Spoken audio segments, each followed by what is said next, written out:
미국 대선에서 도널드 트럼프가 재집권하게 되면서 미국의 과학기술 분야는 큰 변화가 예고되고 있습니다. 특히 AI, 양자 연구, 우주 탐사 분야에서는 적극적인 지원 정책이 펼쳐질 것으로 보이는 반면 기후, 지구과학, 환경 관련 연구 분야는 오히려 축소될 가능성이 큽니다. 이런 변화는 과학자와 엔지니어들 사이에서 희비가 갈리는 이유입니다. 1. AI와 양자 연구에 대한 지원 강화. 트럼프 대통령의 첫 임기 동안 그는 AI와 양자 기술을 미래 산업으로 강조하며 이 두 분야에 대한 적극적인 지원을 펼쳤습니다. AI와 양자는 미중 경쟁의 핵심 기술로 두 나라 모두 이 분야에서 군사적, 경제적 우위를 점하기 위해 치열한 경쟁을 벌이고 있습니다. 트럼프의 두 번째 임기에서도 이 흐름은 지속될 것으로 보입니다.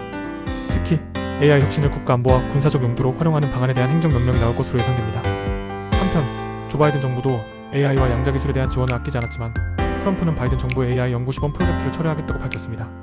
그 이유는 AI 혁신을 방해하는 요소들이 있기 때문이며 트럼프는 AI 연구가 군사적, 국가 안보의 목적을 위해 활용되어야 한다는 입장을 고수할 것으로 보입니다.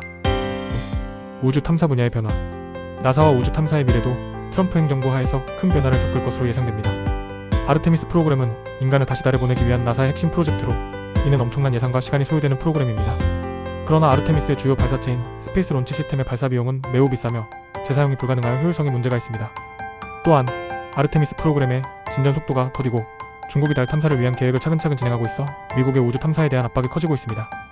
이에 따라 트럼프 행정부는 스페이스X와 같은 민간 기업이 개발한 우주 발사체를 사용하는 방향으로 정책을 전환할 가능성이 큽니다. 트럼프는 일론 머스크와 긴밀한 관계를 유지하며 머스크의 스페이스X가 주도하는 민간 우주 발사체를 선호할 것으로 보입니다. 나사의 우주 탐사 계획이 민간 기업 주도로 더욱 가속화될 가능성도 있으며 이는 우주 탐사에 있어서 더 빠르고 효율적인 접근을 가능하게 할 수 있습니다. 3. 기후 및 환경 연구 축소 우려. 반면 기후변화와 환경 연구 분야는 트럼프의 정책에서 큰 타격을 받을 것으로 보입니다. 트럼프는 기후변화에 대한 규제와 온실가스 배출에 대한 규제를 철회하거나 완화할 가능성이 큽니다. 이는 미국 환경보호청과 국립해양대기청 등의 환경연구기관에 큰 영향을 미칠 것입니다. 기후변화 관련 연구 예산이 삭감될 우려가 크며 이에 따라 환경연구기관들의 연구활동이 제약을 받을 수 있습니다. 4. 국제적 영향과 한국과학기술의 역할. 트럼프의 아메리카 퍼스트 전략은 미국 우선주의를 강조하는 정책으로 국제과학기술 분야에서도 중요한 영향을 미칠 것입니다. 특히 한국을 포함한 다른 국가들은 트럼프 정부의 과학기술 혁신 정책에 발맞추기 위해 전략을 조정해야 할 필요성이 커졌습니다.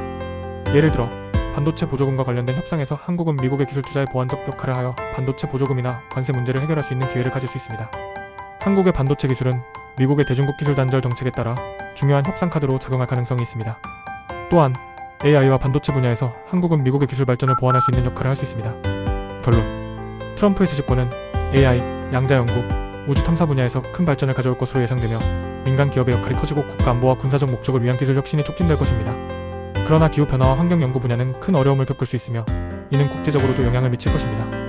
우리나라를 비롯한 다른 국가들은 트럼프 정부의 기술 정책에 맞춰 전략을 재검토하고 반도체, AI 분야에서 협상 카드로 활용할 수 있는 기회를 찾아야 할 시점입니다.